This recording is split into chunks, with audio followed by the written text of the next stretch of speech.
Do you think you could be in late stage perimenopause? I mean, how do you even know if you're in late stage perimenopause? There's so much mystery around being over 40 and having all these symptoms and sort of wondering, like, how long do I have to go? I've heard this whole transition can be 6 to 10 years. When do I transition over? When do I go from like the early symptoms to the late symptoms? And that's what I want to talk with you about today. So I am, me personally, technically still considered early stage perimenopause, but I am almost 49 years old.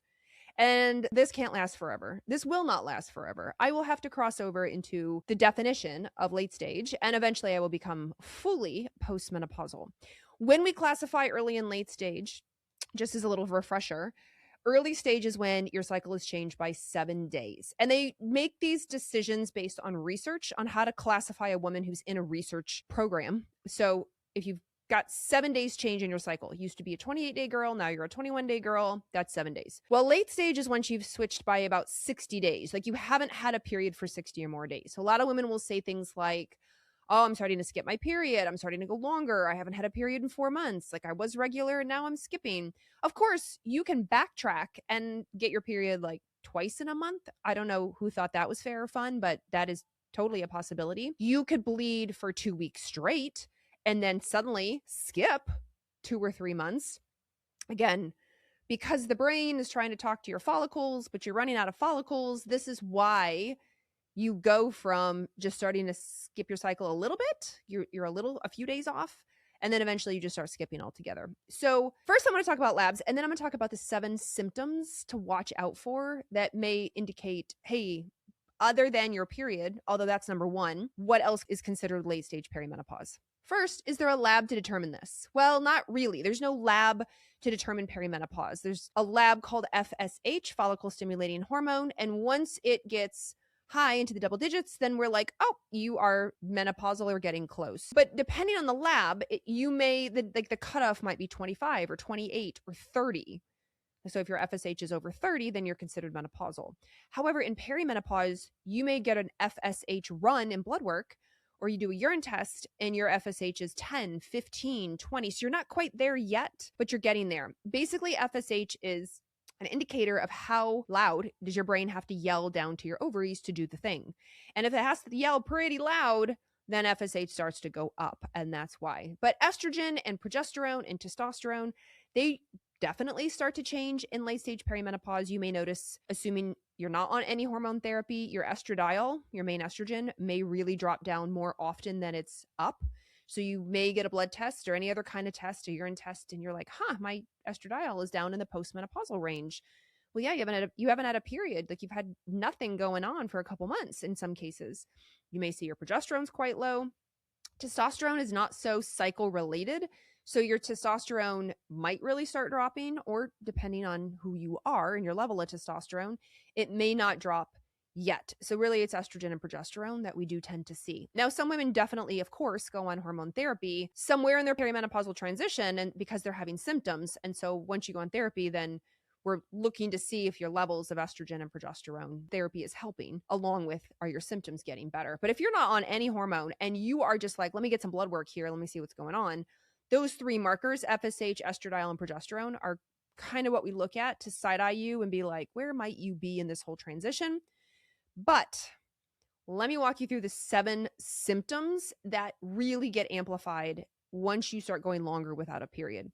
Number 1, as I said, is the skip cycles. Once you've gone 2 months without a period, congratulations, you're considered late stage perimenopause according to research classification. Now, obviously your cycles can be all over the place, and you're going to maybe freak out initially and be like, oh my God, am I pregnant? Is something wrong? I've never had this happen before. Especially if you are a very regular girl, then like going 2, 3, 4 months is weird. It's weird to suddenly not get your period when you've been tracking it like a queen every month since, puberty. And where did it go now? Well, that's the issue. So that's the skip cycle part. Now, the more you skip, and you can be all over the board, meaning you might skip 2 months. So now you're considered late stage, and then it'll come back regular again. You'll get like 6 months of regular periods, and you're like, I don't know what Carrie's talking about. I'm still regular. And then it'll skip again. And then it'll skip again. And you may go every other month without a period. You may suddenly get longer, 4 months with no period. Then you'll get a couple periods, then 6 months no period, and get a couple periods. And eventually you'll get your last period and then it will never come back. And once you hit 12 months of no period, congratulations, you've walked through the doorway of menopause and you are now on the other side. So if you've gone 365 days, no period, you're menopausal. Now, this can be kind of hard because some women are like, hello, I've had a hysterectomy. Like, I don't have a uterus. Or hello, I have an IUD, so I don't cycle. I don't get a bleed. How do I know? So number one is skip cycles. Let's move on. Number two, the hot flashes and night sweats. Now, hot flashes and night sweats you can have at any stage of perimenopause, but I do notice big time they can really pick up as you start skipping more cycles. So as your estrogen really drops down more consistently, I do have women say to me, geez, I didn't get a period for 2 months and my hot flashes and night sweats were bad. And then I get a period and they go away. And then like, it's just this like in and out, up and down. Now, as your estrogen settles out lower more consistently, meaning if you do get a period, you haven't had a period for let's say 6 months, 8 months, I do have some women because their estrogen is just chronically low and not on a roller coaster. They will say, whoo, my hot flashes got better because I'm not on a roller coaster, so I'm not as triggered for a hot flash and night sweat. Other women have the opposite experience. Other women are like, whoa, my hot flashes and night sweats ramped up. I was skipping months out of period and I would soak through my sheets. I would soak through my pajamas. I would have to sleep on a towel. I sleep with fans. I don't know what to do. Again, this is assuming you're not on hormones, although you could be on hormones and noticing maybe it's not enough hormone, the dose is wrong or the route is wrong. And you're like, woo, I'm getting hot. I'm having hot flashes. I'm having night sweats at night or sweating in the day. So number two is I tend to see hot flashes and night sweats really ramp up when you make the transition into late stage perimenopause. Number three is the joint pain. You can have joint pain at any stage of perimenopause, but I really see it tick up once your estradiol starts to drop low and stay low longer. So women will be like, now I have frozen shoulder. Now my hip hurts. Oh my gosh, I'm so achy in the morning when I get out of bed. I think I have fibromyalgia. Or you have fibromyalgia and it gets worse and you can't figure out why because you had it pretty well managed. And all of a sudden you're like, what the heck? Everything hurts. So when we talk about joint pain, we umbrella it under the musculoskeletal syndrome of menopause, as coined by Dr. Vonda Wright and her team. They published a paper on this, and I have talked about this before. And it's important to know because a lot of women were getting like just tossed off to, well, that's aging or that's arthritis, that's repeat use, that's what happens. You know, like knees will do that or hips will do that. And it turns out that estradiol plays a huge role in like the lubrication and the movement of joints. And then of course, in like pain signaling and the way that fibromyalgia can happen. And so please be aware that if you are noticing that, oh my gosh, I do feel like my shoulders hurt, or I've been told I have frozen shoulder, or man, at night, my right hip is always so sore. My low back is always so achy. And it kind of feels new. You know, you didn't have this in your 20s and 30s. Now your 40s and 50s going, what is going on? Am I just old? My mom complained of this. That's not fair. Late stage perimenopause because of the changes in estrogen in particular. Number 4, dryness. Now I mentioned the joint pain. Estrogen plays a role in lubrication. So dry joints, but dryness everywhere. Dry eyes, dry mouth, dry nose, dry vagina, dry skin, dry hair. So if you're noticing this generalized dryness everywhere, changing estrogen, declining estrogen can contribute to that because estrogen can increase lubrication everywhere in the joints, in your mucous membranes, up in your nose or down your throat. If you feel like you're coughing or clearing your throat, or even like your nose is dripping because it's trying to lubricate itself as opposed to histamine, or you might have both, unfortunately, then that could be a real issue. Or you just find the inside of your nose is always dry. You are now using eye drops because your eyes are always dry. Sex hurts, or just tight pants hurt. You're just feeling kind of dry and uncomfortable down there. That's absolutely a late stage thing. Not to say it can't happen in early, because estrogen is going up and down and can be affected by this, but I hear it more consistently as women are aging and getting through perimenopause more. They're getting more into the late stage. So you may have been like, I don't have any issues with dryness. And then 5 years from now, you're like, there it is. Got it. Okay. Yep. Carrie was right. Again, if you go on hormones, if you choose to go on hormone therapy, specifically estrogen, before this kicks in, then you may negate the process. You may be like, I am on estrogen. I don't have any of those side effects or symptoms. Great, because estrogen is definitely a key player in the reason they come on.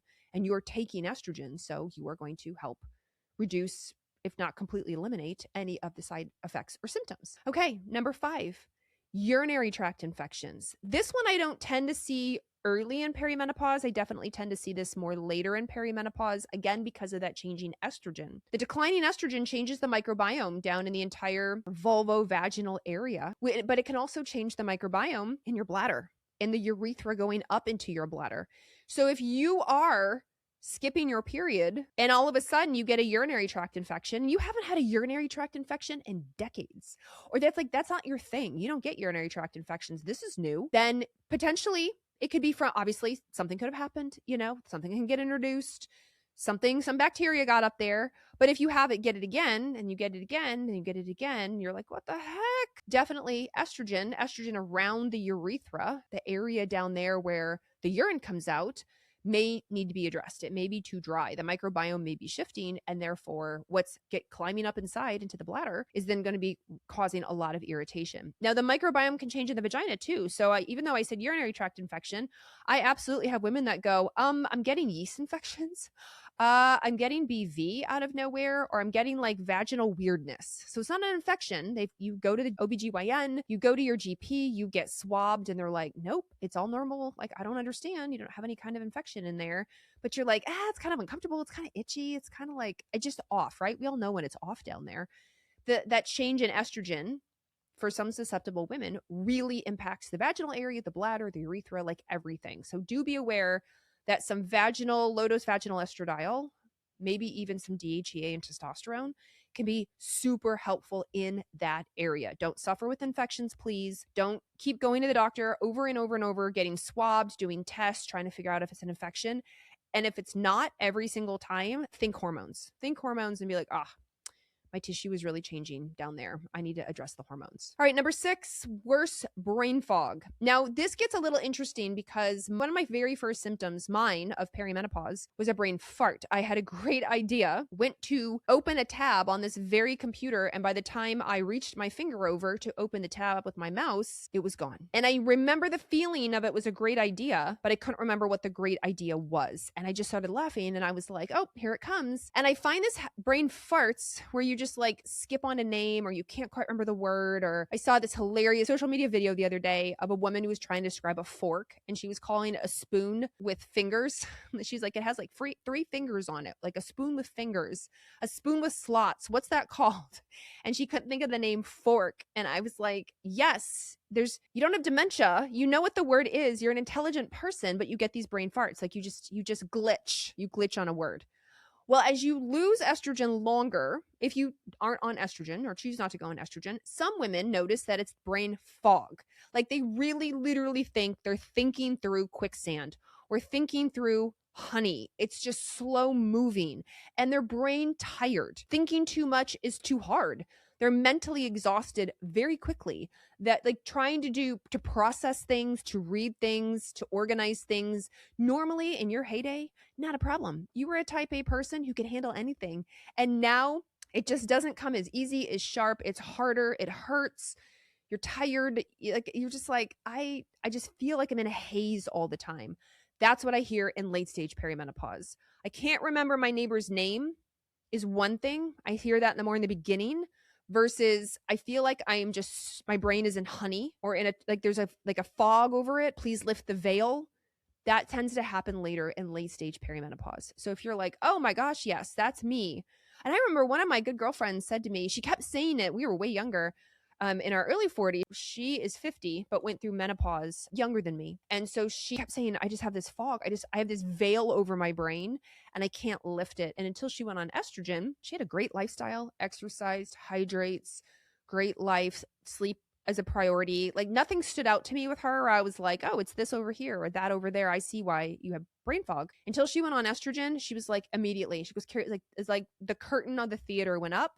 And my brain started working normally again. And to this day, she says, I don't have any brain fog issues. Like that's all resolved going on hormones. Now, again, I'm not saying you have to go on hormones. This isn't a subtle ad for hormones or hormone replacement therapy, but I do need you to know, the reason it's happening is due to hormones. So We have to find a way to help you. Hormones is the most typical thing, but there are other options to consider. That leads me to number 7, which is the weight gain. Now, weight gain can happen at any stage of perimenopause, but I do tend to see it happen more as women are further along into the journey. And unfortunately, I will see really crappy, snippy, rude comments on social media of late 30s, early 40s. Usually it's a woman who's like 42, 44, and she's like, you just don't have enough willpower. Like, you're the problem. I work out and take care of myself, and I haven't gained a single pound.